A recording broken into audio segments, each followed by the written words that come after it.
Capricorn message. Capricorn message. Para to sa'yo, Capricorn. Kung ikaw ay Capricorn, para to sa'yo.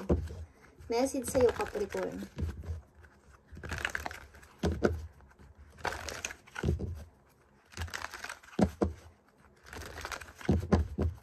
Capricorn, para to sa'yo. Kung ikaw ay isang Capricorn, para to sa'yo. At kung mayroon kayong involved na taong na Capricorn energy o sign, para to sa kanila, guys. Okay, Capricorn, para to sa'yo.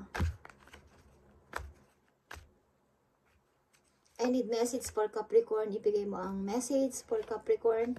I need lang ng 2 messages dito. Capricorn. May gusto ako puntahan. May gusto din akong bisitahin. Okay, ano ba yan, Capricorn? Tingnan natin ang message for you.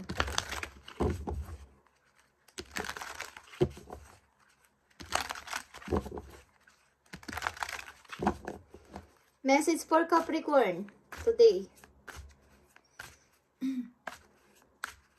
May involved ba sa inyong Aries, Capricorn?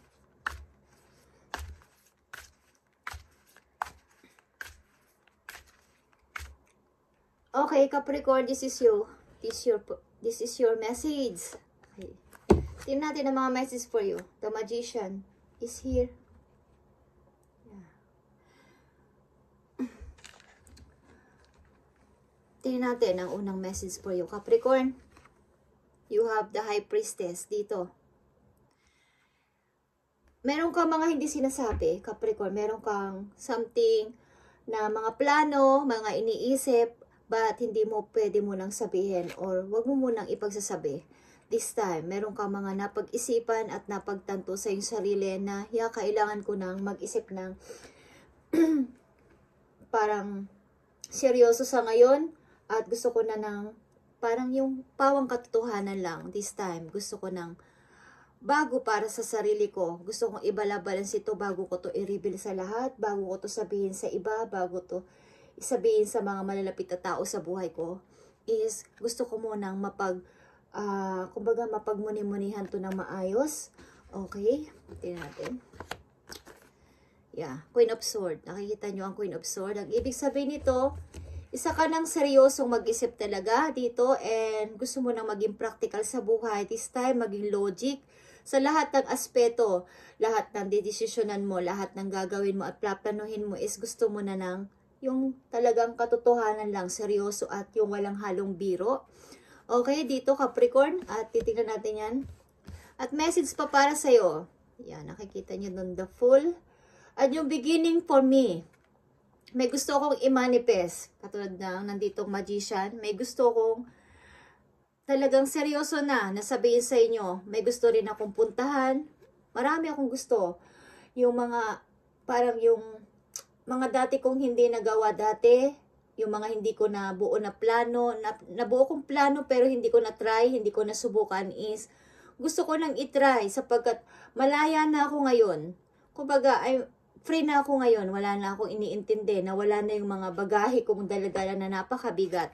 So parang, ang saya-saya mo, masaya-masaya yung kalooban mo sa ngayong Capricorn sapagkat parang naglaho yung mga matagal mo ng mga dinadala na napakabigat at meron ka lang talagang ugali na pabigla-bigla na mag-isip at something na isipin mo din yung hakbang na gagawin mo this time na kung ilang beses ka na nagkamali, sana this time is huwag ka nang padalos-dalos at makinig sa ilang mga paalala ng iyong mga kaibigan na malalapit talaga sa iyo at mga kamag-anak mo, magulang mo na malapit sa iyo na nagpapaalala is makinig ka. Huwag kang padalos-dalos.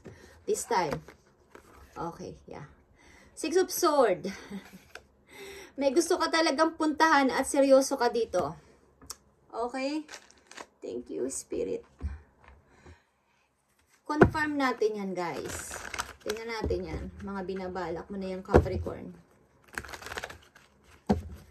Sa pagkakataon to is, seryoso na talaga ako. Promise. Yan ang sinasabi ng utak mo.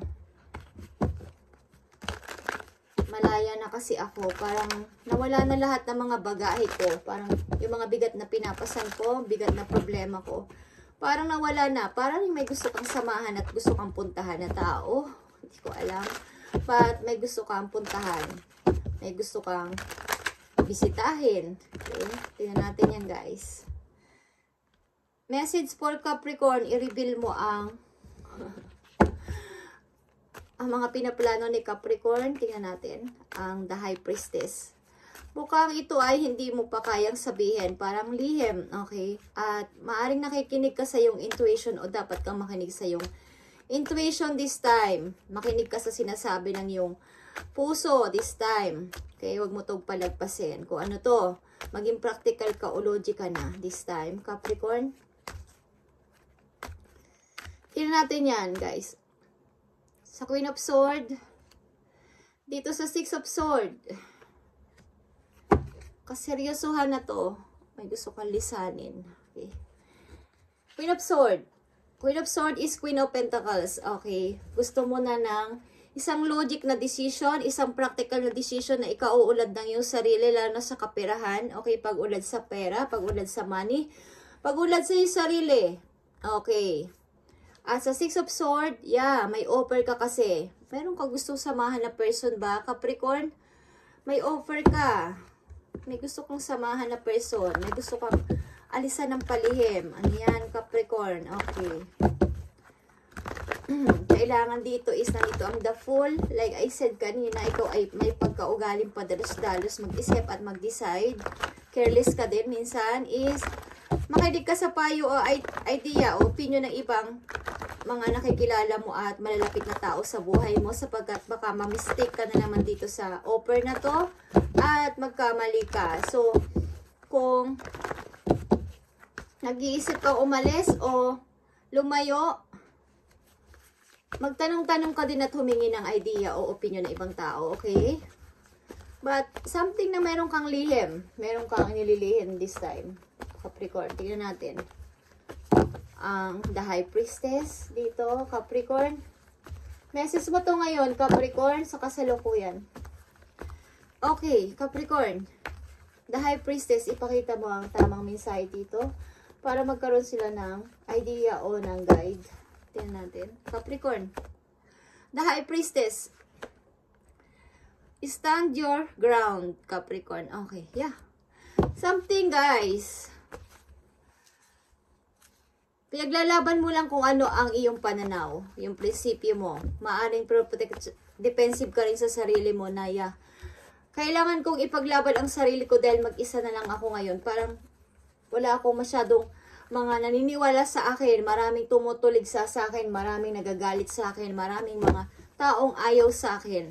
So, maaring ikaw ay kumbaga umangat ka o nag-level up ka sa ibang mga taong dati is kasama mo at mga naangatan mo sila, nag-level up ka kaysa sa kanila. So parang ayaw nila sa'yo, may ginagawa silang hindi maganda sa'yo, binibigyan ka o maaari kang bigyan ng problema. So ingatan mo ang sarili mo dito, Capricorn, okay, kung may nais kang gawin.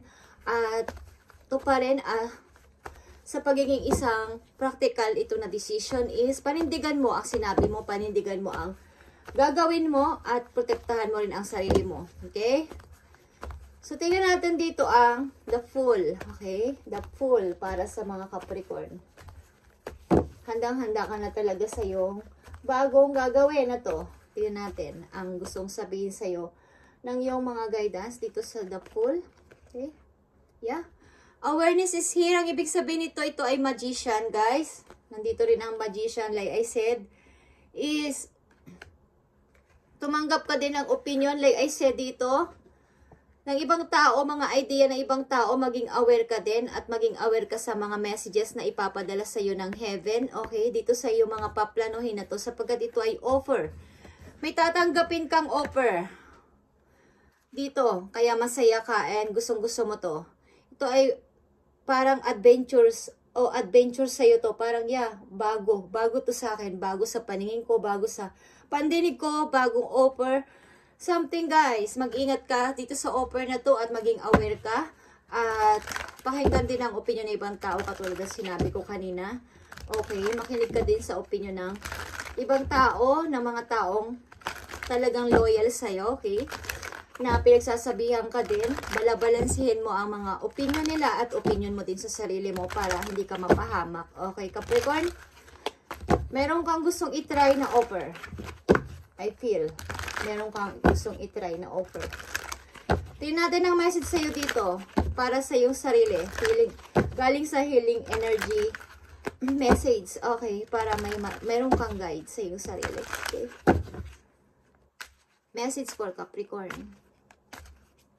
Yeah, excited ka dito. Excited ka dito sa offer na to. Bago to. Para may gusto kang puntahan o gusto kang samahan na tao. Okay? So, maging aware ka dito. Nandito ang dalawang magician. Kumbaga, nasa akin naman na ang, kumbaga ito yung pinakahihintay ko. Itong 4 of Ace na to. At nasa aking mga kamay na. So, why not na hindi ko i-accept o i-grab ito. So, bago mo gawin yan, balabalansihin mo rin tong 4 na Ace na to. Okay, Capricorn, tingnan natin ang message for you. Message for Capricorn. Open to the universe, Capricorn. I am discovering my worth and abilities. I have confidence in my value and my potential. I reclaim my inner power. I accept the love myself completely. Thus, I am open to the divine light of the universe. Okay, maybe.